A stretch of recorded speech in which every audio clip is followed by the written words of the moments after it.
जी, देखने और सुनने वालों को सलाम। मेरा नाम रिफ़त आलम है और जर्नलिज़म में मेरे कोई 40 इयर्स 40 साल 41 साल मैंने गुज़ारे हैं मुख्तलिफ़ इदारों में। जियो टेलीविज़न का मैं डिप्टी एडिटर रहा हूँ, दिन मीडिया ग्रुप का मैं चीफ़ एग्ज़ीक्यूटिव रहा हूँ, फ्रंटियर पोस्ट अखबार का मैं एडिटर रहा हूँ, डेली टाइम्स अखबार जो है वो मैंने निकाला अपने हाथों से और उसका मैं एडिटर रहा हूँ।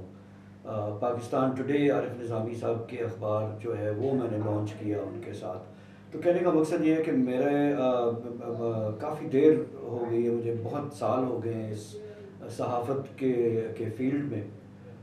और मैंने बहुत लोगों के हकूक़ पामाल होते हुए मैंने देखा है इन 40-41 सालों में, जिसमें हमारे वर्कर भी थे काफ़ी। और मैंने इदारे का भी ख्याल करना था मगर लोगों का भी ख्याल करना था। तो एक बहुत मुश्किल सा एक तवाज़ुन एक रखना था। मज़दूरों के हकूक़ में अगर देखा जाए तो सुप्रीम कोर्ट ने, पाकिस्तान के सुप्रीम कोर्ट ने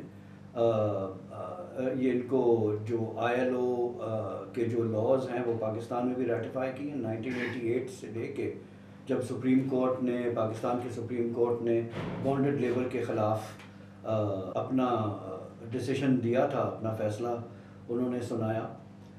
तो 1992 में पाकिस्तानी गवर्नमेंट ने इसको रेटिफाई किया ILO कन्वेंशन के मुताबिक। नासूर के ख़ात्मे के लिए एक कानून को सुप्रीम कोर्ट ऑफ पाकिस्तान ने फ़ैसला दिया और ये ILO इंटरनेशनल लेबर ऑर्गेनाइजेशन के मुताबिक, इससे मुताबिकत रखती है।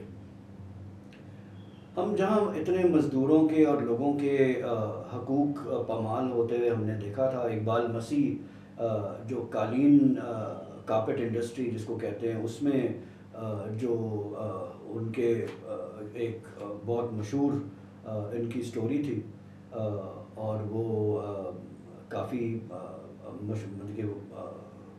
मशहूर हुई बात। इस तरह बॉन्डेड लेबर जो ईंटों के भट्टों पे, जो भट्टो मज़दूर का जो है इशू, वो बहुत एक दुख देने वाला, और इसके बावजूद कि ये कानून पास हुआ, इसके बावजूद कि ये लॉ है हमारे कानून में, मगर जैसे हर कोई कानून होता है पाकिस्तान में, कोई परवाह ही नहीं, इम्प्लीमेंटेशन जो है उसका इतलाक वो नहीं होता। बड़ी मुश्किल से होता है और बड़े कम लोग हैं करवाने वाले इन कवानीन के इतलाक, इनके हकूक़ के लिए लड़ने वाले बहुत कम है। वैसे तो नाम कमाने के लिए और फंड्स कमाने के लिए बहुत सारे लोग इस मैदान में कूद चुके हैं, मगर मैंने अपने सहाफ़त की जो ज़िंदगी है इतनी लंबी, उसमें मैंने देखा है एक असलम सोहतरा साहब का जो नाम है वो नुमाया है सबसे ज़्यादा। असलम सोहतरा साहब का कोई इसमें जो जर्नी है वो कोई 42 साल वो ये खिदमत करते रहे और बॉन्डेड लेबर जो भट्टा मज़दूर है उसके लिए बहुत उन्होंने काम किया है। तो आज आपको मिलाते हैं असलम सोहतरा साहब से। सोहतरा साहब, क्या हाल है आप? मैं शुक्रगुजार हूँ कि खुदाए कदूस का कि आज उस पसमानदा तबकात के लिए फिर से हम इकट्ठे हैं। मैंने आपको जिस आप अखबार में, दी न्यूज़ में, फ्रंटियर पोस्ट में, डेली टाइम में रहे हैं, तो आपके रिपोर्टर ने दिल खोल कर आपकी सरपरस्ती में जो है वो बॉन्डेड लेबर के हकूक़ के लिए लिखा है। और मेरे पास एक लंबा रिकॉर्ड है कि जहाँ भी आप रहे हैं वहाँ पर बॉन्डेड लेबर के जो राइट्स हैं उसके लिए आपने बड़ी आवाज़ बुलंद की है। आपके कलमकार जो हैं वो खूब लिखते रहे हैं। यहाँ तक कि मुझे एक स्टोरी में मैं देख रहा था दी न्यूज़ में, तो आपके बहुत सीनियर जर्नलिस्ट थे जिन्होंने मेरे लिए अल्फाज का बड़ा अच्छा चुनाव किया, चैम्पियन ऑफ लिबरल। मैं हैरान हूँ कि लोग कहाँ से ढूंढ लेते हैं कि किस आदमी का क्या करदार है। तो रही बात भट्टा मज़दूरों की, मैं समझता हूँ कि अगर भट्टा मज़दूरों की सरकार आज़ादी चाहती है तो उसके लिए फौरी तौर पर बाउंड्री लेबर एक्ट 1992 पर अमल दरामद किया जाए। हुकूमत ने जो रिसेंटली पंजाब हुकूमत ने की उजरत मुकर्रर किया कि 1000 ईंट बनाने के एवज उन्हें 2732 रुपये मुआवजा दिया जाएगा, उस पर फौरी तौर पर अमल दरामद किया जाए। हम इंडस्ट्री को ख़त्म नहीं करना चाहते, ना कोई नुकसान पहुंचता देखना चाहते हैं, बल्कि हम चाहते हैं कि वहाँ पर मज़दूरों को उनके हकूक़ मिलें, सोशल सिक्योरिटी मिले जो उन्हें नहीं मिल रही, बुढ़ापा उसके तहत उन्हें पेंशन का हक दिया जाए। आज पूरा पाकिस्तान जो है उसकी भट्ठा खश फैक्ट्रियाँ और जगीरदारों के खेत जो हैं वो बेकार कैंप बन चुके हैं। उसकी बुनियादी वजह ये है कि हुकूमत ने बाउंडेड लेबर एक्ट 1992 जो है वो बना तो दिया, लेकिन उस पर अमल दरामद नहीं किया।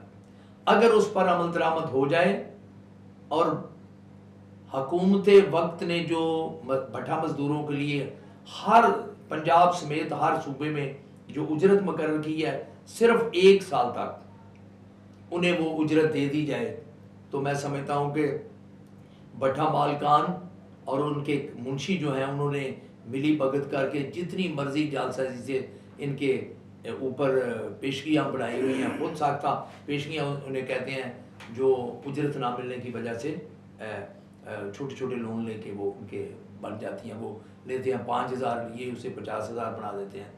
तो ये सारी की सारी बेशक जितनी मर्जी हैं खुद साख्ता पेशगियाँ सब उतर जाएंगी। अब मार्केट में अगर लाहौर की मार्केट जो यहाँ पर सबसे ज़्यादा रेट मिल रहा है, वहाँ पर ईंटों का ईंट 1000 ईंट बनाने का आज भी अदायगी जो मजदूर को हो रही है वो 900 रुपया हो रही है 1000 ईंट की, और उन्हें बताया जा रहा है कि हम आपको 1000 रुपया देंगे, हम आपको 1200 रुपया देंगे, 200 रुपया आपकी कटौती कर रहे हैं। अब कटौती को तो सुप्रीम कोर्ट ने मना किया हुआ है। तो वो कटौती किस लिए होती है? वो कटौती एक्चुअली चाहते हैं कि वो अनाउंस करते हैं कि जी इनके जुम्मे जो पेशगी है, कर्ज है, हम उसके मद में हम ये कटौती 200 रुपया फी 1000 या 300 रुपया फी 1000। मैं कहता हूँ वो हम नहीं चाहते कि भट्ठा मजदूर को रिलीफ दे। मैं हुकूमत को भी ये कहना चाहता हूँ और भट्ठा मालकान को भी, एक एक पाई जो आपने खुद साख्ता बनाई हुई है सब अदा हो जाएगी। सिर्फ ज़रूरत है कि भट्ठा मालकान आइन को तस्लीम करें, कानून को तस्लीम करें, और हुकूमत जो है सिंसियर तरीके से बाउंड्री लेबर एक्ट 1992 पर अमल दरामद करवाने के लिए किरदार अदा करे और भट्ठा मालकान उसे ओन कर ले। तो मुतार साहब, एक सवाल मेरे जहन में उठ रहा है और जिसको अंग्रेज़ी में कहते हैं बीइंग द डेविल्स एडवोकेट, यानी कि जो दूसरी साइड है, जो जिनको हम गुनाहगार साबित कर रहे हैं और वो हैं इसमें जो भट्ठा मजदूर है, तो उनकी तरफ से एक सवाल मेरे जहन में आ रहा है, और वो ये है कि अगर ये मज़दूर जो गरीब जो इस इलाके के भट्टे के आसपास अगर वो भट्टा मालिक के पास जाते हैं कर्ज लेने के लिए, तो क्या वो कर्ज अगर वो उसी सिस्टम में खुद जा रहे हैं तो फिर वो हक बजा नहीं है भट्टा मालिक उनसे वो कर्ज जो उसने दिया है वो वापस लेने का? तो या ये क्या इसके सिस्टम का नेमुल बदल क्या हो सकता है कि वो मज़दूर वहाँ से कर्ज ना ले और कोई और, आप जैसे आप हैं, आप मतलब कि सबसे जो हमने ओवर द इयर्स जो देखा है कि सबसे आगे आप हैं और सबसे बेहतर काम, अगर मैं मुझे कोई हिचकिचाहट नहीं है उसमें कहने के, तो आप नहीं सजेस्ट कर सकते कि उनका कोई और रास्ता हो कर्ज लेने का, या कि काफ़ी सारी जगह हैं तो ज़रूर वो भट्टा मालिक के पास जाएं? मैं आपको बताना चाहता हूँ, बल्कि पूरी आपकी विसादत से पूरी कौम को, कि भट्ठा मज़दूरों में 95% लोग वो हैं जो नस्ल दर नस्ल गुलामी की चुंगल में फंसे, वो कोई नया लोन नहीं ले रहे। यानी ज़्यादा से ज़्यादा होता है कि एक भट्ठे पर भट्ठा मजदूर की और मालिक की आपस में बन नहीं रही, वो तंग है, वो वहाँ से पर्ची कटवाएगा, किसी दूसरी भट्टे पर जाएगा मजदूर मजदूर, अच्छा, और वहाँ से कर्ज लेगा और वो अच्छा। कर्ज इसको अदा करेगा, और फिर वो इसे हम कहते हैं सेल परचेज। कई बार चूंकि अक्सरियत में भट्ठा मालिक खुद ही उन्हें आगे दे देते हैं कि जी मैं तेन रख नहीं सकता, अच्छा। तेन मैं फलां जगह ते भेजन लगा, मैं उन्होंने को तेरे पैसे ले जिहड़े तेरे लूंगा। जुम्मे ने वो ले लांगा। तो अब उसके बाद वो उस दूसरे भट्टे मालिक की ये लोग मिल्कियत एक किस्म की बिल्कुल बन जाते हैं। अब वो उसमें कुछ चंद परसेंट यानी 2-3% लोग हैं जिनके बारे में हम कह सकते हैं कि किसी ने बेटी की शादी के लिए, किसी ने कोई किसी अच्छा। दूसरी मामलात के लिए कर्ज लिया और वो फंस गया। जी। नए खानदान बिल्कुल नहीं फंस रहे, ये वही हैं जो नस्ल दर नस्ल पाकिस्तान बनने से पहले के। अच्छा। वो वही लोग, ईंटें उस वक्त भी बनाई जी, जाती थी, बिल्कुल। वही फैमिलियां हैं, उनमें इजाफा होता गया। यानी अगर लाहौर में इस वक्त 10,000 फैमिली है तो उस वक्त हो सकता है 100 फैमिली हो। अच्छा। मतलब वही लोग हैं, फिर आहिस्ता आहिस्ता लोग और भी आ रहे हैं, इजाफा हर साल हो रहा है। यानी कि उनके फैमिलीज भी इसी काम में, इसी गिरफ्त में आ जाते हैं, क्योंकि उनके पास कोई रास्ता नहीं, पैसे कहाँ से अदा करें। भट्ठा मालिक जो है नहीं तो उनके रिश्तेदार, जैसे कि एक फैमिली है वो किसी भट्टे मजदूर भट्टे मालिक के पास, तो उसके बाकी जो खानदान के लोग हैं वो उसकी गिरफ्त में कैसे आते हैं? नहीं, मैं समझता हूँ कि भट्ठा मजदूर एक नहीं होता जी। ये पूरा खानदान उनके जी जी, कब्जे में बिल्कुल है। बिल्कुल। जब पूरा खानदान कब्जे में है तो उनमें से एक फर्द नहीं निकल सकता, बच्चा पढ़ने के लिए नहीं जा सकता। अगर सही। बच्चा जाएगा तो माँ बाप की ठकाई होगी, मार कटाई होगी, बच्चे पर तशद्दुद होगा और उसे रोका जाएगा कि इसे काम पर लगाएं। अब वो देखें सरकार कहाँ है, रियासत कहाँ है। क्वेश्चन ये है कि हुकूमत की मौजूदगी में, जमहूरी हुकूमत की मौजूदगी में पूरा मुल्क जबरी बेगार कैंप बन गया। तो ये लेबर डिपार्टमेंट और सोशल वेलफेयर डिपार्टमेंट का मेरा ख्याल है एक मिलाप होना चाहिए इनको रेस्क्यू करने के लिए, इनको इस चुंगल से निकालने के लिए। ऐसा नहीं है? लेबर डिपार्टमेंट का नहीं कोई वो इसमें? मैं समझता हूँ जब प्रिंटिंग मीडिया बहुत मजबूत था, लोग जो भी समझते हैं कि आज सोशल मीडिया का दौर है, बहुत काम हो रहा है, नहीं। जब प्रिंटिंग मीडिया का दौर था, एक स्टोरी छपती थी किसी इशू पे, उस पे chief secretary, labour secretary, home secretary, prime minister, chief minister, जिसका अख्तियार था कोई नोटिस लेता था, फिर उस पर काम होता था। अब बड़ी मुश्किल है कि जियो कोई निकाल ले, एक्सप्रेस कोई स्टोरी निकाल ले, शायद कोई 100 में से या 1000 में से एक हाईलाइट हो जाए और उस पर कोई एक्शन हो जाए, वरना सारी चीज़ें दब कर रह गई हैं। अब मीडिया जो हमारा मेन मददगार था वो तो काम कर रहा है, पैसे कमाने के वो दूसरे एक चक्कर में फंस गए हैं। किस पार्टी को राजी रखना है? शायद पार्टी को भी, और शायद ये भी है कि ये क्या इतने हमें पैसे जनरेट करके देगा, इतने व्यूज़ इस पे हमें इश्तिहार कितने मिलेंगे इस सेगमेंट पे जहाँ हम ये चलाएंगे। इंटरेस्ट की बातें भी होती हैं कि जो इलेक्ट्रॉनिक मीडिया है वो तो, सोशल मीडिया की तो बात ही ना करें ना, वो तो एक जिसको कहते हैं एक अब मुझे इसका वो नहीं पता कि हम और उसको क्या कहेंगे, मगर एक अनगाइडेड मिसाइल है वो, जिधर मतलब मिसाइल है जिधर मर्जी निकल जाता है, उसका कोई वो नहीं है कंट्रोल, उसका कोई रेगुलेशन, उसका कोई, क्योंकि इलेक्ट्रॉनिक मीडिया में तो ये सारी चीज़ें होती है। एडिटोरियल ओवरसाइट उसको कहते हैं, एडिटोरियल सुपरविजन उसको कहते हैं। तो इलेक्ट्रॉनिक मीडिया में कम है, प्रिंट मीडिया में बहुत ज़्यादा होता था, तो इसलिए ये चीज़ें ठीक होती थी। इलेक्ट्रॉनिक मीडिया में कम है क्योंकि जब तक एक रिपोर्टर जाके अपने तर्ज से जो कुछ बात उसने वो करनी है, जो सवालात करने हैं, अब वो दोबारा वो चीज़ जाके करना, वो एक स्टोरी करना, उस पर वो इंफॉर्मेशन करना, वो एक बड़ा मुश्किल काम है। तो इसलिए वो जो हो गया सो हो गया, नहीं हुआ सो नहीं हुआ, मगर डायरेक्शन देने वाला जो है ना ये बहुत इम्पोर्टेंट है, जो कि आपकी बात सही है कि नहीं हो रहा आजकल।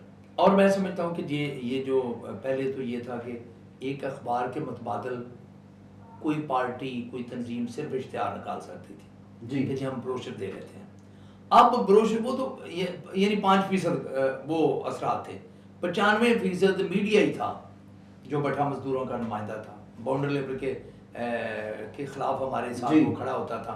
अब मैं लोग जो भी मर्जी समझे, लेकिन मैं अपने एक्सपीरियंस से ये महसूस कर रहा हूँ कि हम पीछे रह गए।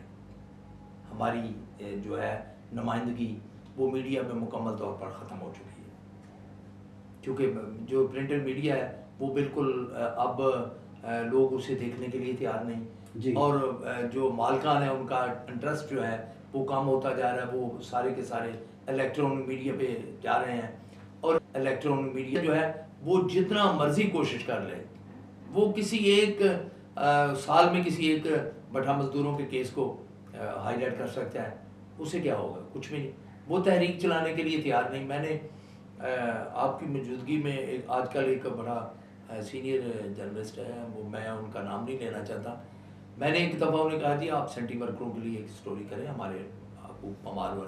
उन्होंने कहा जी जियो टीवी और आप सेंटी वर्करों की बात कर रहे हैं, इतना बड़ा नाम बिग मीडिया है ये, तो आप क्या ये सेंटी वर्करों की स्टोरी करेगा?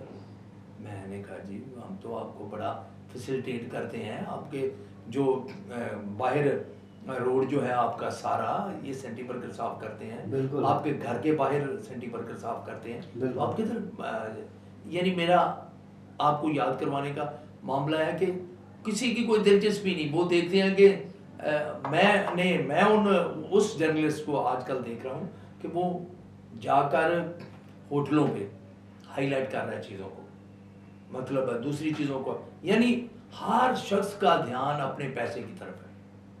और जो असल इश्यूज हैं, जो वो तकलीफ दे इश्यूज हैं, और जो सोसाइटी के जो लोग हैं जो पिसे हुए हैं उनकी तरफ उनका इतना वो नहीं है, अटेंशन नहीं है उनका। इसी तरह तो मैं समझता हूँ कि आज जो ख़ास बात है वो ये है कि सरकार जबरी मशक्क़त के ख़ात्मा के कानून बाउंडर लेबर एक्ट 1992 पर अमल दरामद करे, और लोगों को जो उसने खुद तनख्वाह उनकी मुकर्रर की है कि 1000 ईंट बनाने के एवज़ उन्हें 2732 रुपये मुआवजा दिया जाएगा, वो दिया जाए तो जबरी मशक्क़त का ख़ात्मा हो सकता है। जो बॉन्डेड लेबर एबोलिशन एक्ट है 1992 का वो इम्प्लीमेंट हो जी जी। और उनकी जो मुशक्क़त का जो है उनका जो पेमेंट है, उनको जो मजदूरी है उनको वो एक रैशनलाइज्ड जो पैसे हैं वो उनको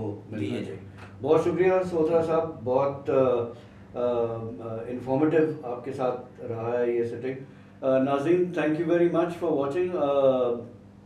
शायद आपको इससे कोई इन्फॉर्मेशन मिला होगा, और ये साहिब इख्तिदार जो हैं लोग जिनमें फॉरमोस्ट चीफ मिनिस्टर हैं, अगर हम पंजाब की बात करें चीफ सेक्रेटरी हैं, लेबर सेक्रेटरी हैं, और सोशल वेलफेयर सेक्रेटरी हैं, ये पैगाम उनके लिए है कि बराह करम इन पे भी नज़र डालें, जो बिल्कुल आपके इर्द गिर्द भी हैं, जो आप ही के दफ्तरों को साफ़ सुथरा रखते हैं ताकि आप आराम से बैठ सकें, तो इन पे प्लीज़ ध्यान दीजिएगा। It's about time, a lot of time has gone by, and it's now time to act, it's now or never. Thank you very much.